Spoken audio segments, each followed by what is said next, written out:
Charlie and the Chocolate Factory. Chapter 8. Two more golden tickets found. That evening, Mr. Bucket's newspaper announced the finding of not only the third golden ticket, but the fourth as well. Two golden tickets found today, screamed the headlines. Only one more left.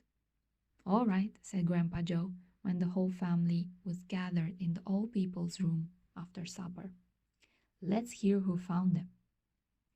The third ticket, read Mr. Bucket, holding the newspaper up close to his face because his eyes were bad and he couldn't afford glasses. The third ticket was found by a Miss Violet Beauregard.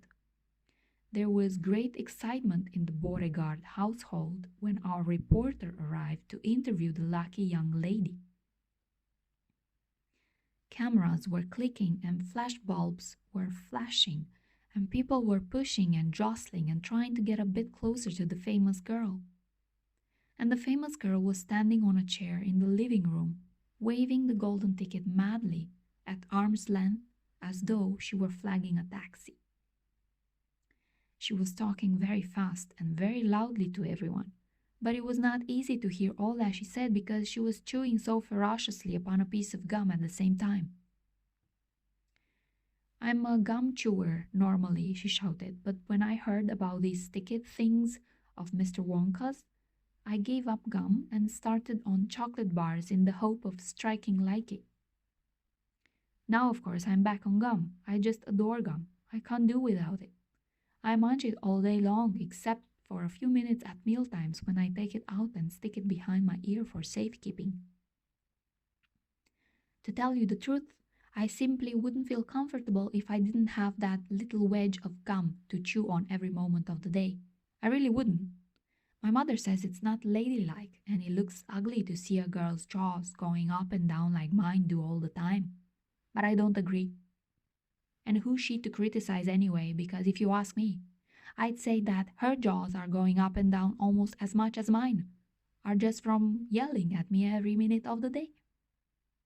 Now, Violet, Mrs. Beauregard said from a far corner of the room, where she was standing on the piano to avoid being trampled by the mob.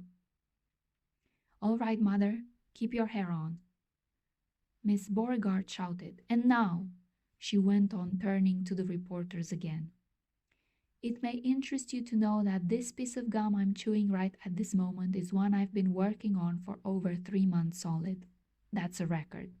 That is, it's beaten the record held by my best friend, Miss Cornelia Prince Metal. And was she furious?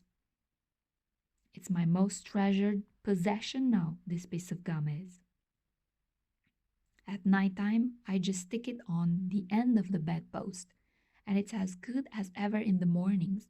I bit a bit hard at first, maybe, but it soon softens up again after I've given it a few good chews. Before I started chewing for the world record, I used to change my piece of gum once a day. I used to do it in our lift on the way home from school. Why the lift? Because I liked sticking the gooey piece that I just finished with on to one of the control buttons.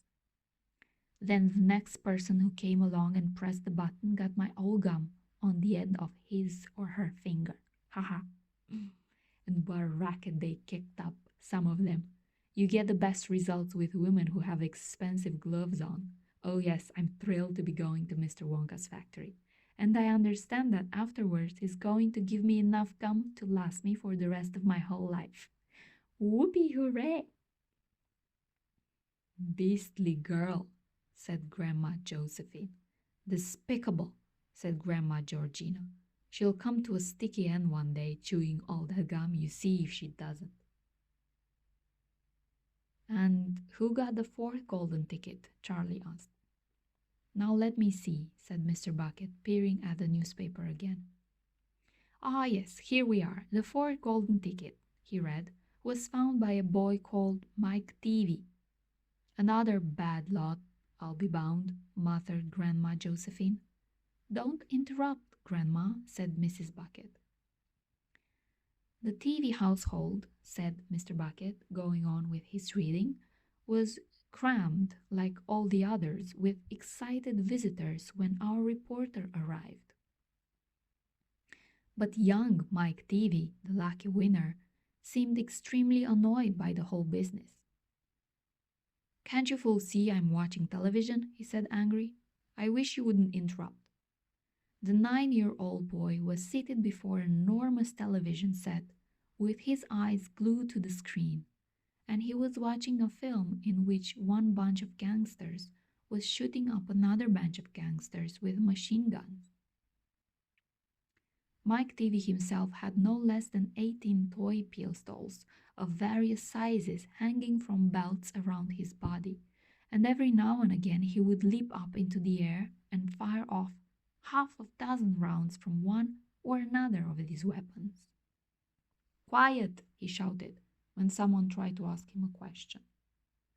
"Didn't I tell you not to interrupt? This show's an absolute whiz-banger. It's terrific. I watch it every day. I watch all of them every day, even the rotten ones, where there's no shooting. I like the gangsters best. They're terrific, those gangsters, especially when they start pumping each other full of lead, or flashing the old stilettos, or giving each other the 1, 2, 3 with their knuckle dusters. Gosh, what wouldn't I give to be doing that myself? It's the life, I tell you, it's terrific." "That's quite enough," snapped Grandpa Josephine. "I can't bear to listen to it." "Nor me," said Grandma Georgina. "Do all children behave like this nowadays, like these brats we've been hearing about?" "Of course not," said Mr. Bucket, smiling at the old lady in the bed. "Some do, of course. In fact, quite a lot of them do, but not all." "And now there's only one ticket left," said Grandpa George. "Quite so," sniffed Grandma Georgina. "And just as sure as I'll be having cabbage soup for supper tomorrow, that ticket'll go to some nasty little beast who doesn't deserve it."